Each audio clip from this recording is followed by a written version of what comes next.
ৰূপকৰ জ্যোতিপ্ৰসাদ আগৰৱালাদেৱৰ সোঁৱৰণত তেখেতৰ মা কবিতাটো মই আবৃত্তি কৰিবলৈ ওলাইছোঁ।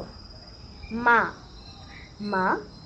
মই আজি সোণবৰ্ণ সপোন দেখিলোঁ, তোৰ আঙঠি ৰঙা বাখৰ, পাখি মেলি উৰা দেখিলোঁ। মা তোৰ যে মা ৰঙা বগা হালধীয়া কেইবছৰীয়া ৰিহা এখন আছিল, সেই তাৰ নিচিনা। মা চৰাই এটা মোৰ কাষলৈ আহিলে, তাত মই ঘূৰ বুলিলে সি কুটুক কুটুক কৰে আৰু হুৰ বুলিলে সি লৰ মাৰি গৈ ফুৰ ফুৰকে উৰে।